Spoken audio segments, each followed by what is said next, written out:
जय श्री कृष्णा।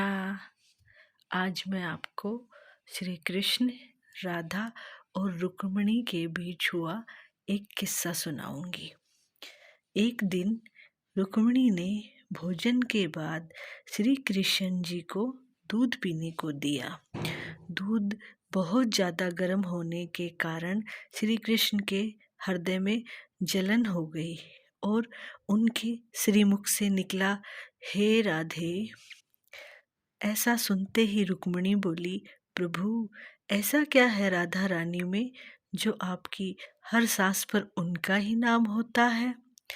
मैं भी तो आपसे अपार प्रेम करती हूँ, फिर भी आप हमें कभी नहीं पुकारते हो। श्री कृष्ण ने कहा, हे देवी, आप कभी राधा रानी से मिली हो? और श्री कृष्ण मंद मंद मुस्कुराने लगे। अगले दिन रुक्मिणी राधा जी से मिलने के लिए उनके महल पहुंची। राधा जी के कक्ष के बाहर अत्यंत खूबसूरत स्त्री को देखा और उनके मुख पर तेज होने के कारण रुक्मिणी ने सोचा कि ये ही राधा जी हैं और उनके चरण छूने लगी। तभी वो बोली, आप कौन हैं? रुक्मिणी ने अपना परिचय दिया और आने का कारण बताया। तब वो बोली कि मैं तो राधा जी की दासी हूँ। राधा जी तो 7 द्वार के बाद आपको मिलेगी। रुक्मिणी ने 7 द्वार पार किए और हर द्वार पर एक से एक सुंदर और तेजवान दासी को देखकर वो सोच रही थी कि अगर राधा जी की दासियां इतनी रूपवान हैं तो राधा रानी स्वयं के कैसी होंगी। सोचते हुए राधा जी के कक्ष में पहुंची। कक्ष में राधा जी को देखा, अत्यंत रूपवान, तेजस्वी, जिसका मुख सूर्य से भी अधिक चमक रहा था। रुक्मिणी सहसा ही उनके चरणों में गिर पड़ी।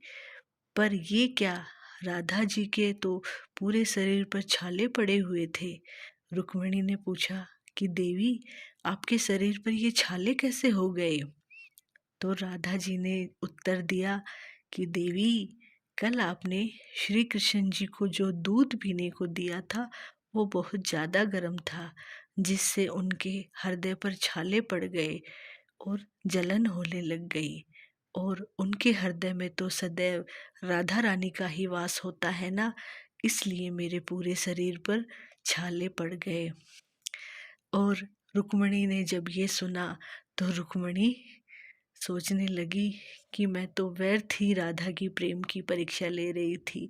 और रुक्मिणी राधा रानी के चरणों में गिर पड़ी। इस तरह हमारा ये छोटा सा किस्सा समाप्त होता है। जय राधे राधे।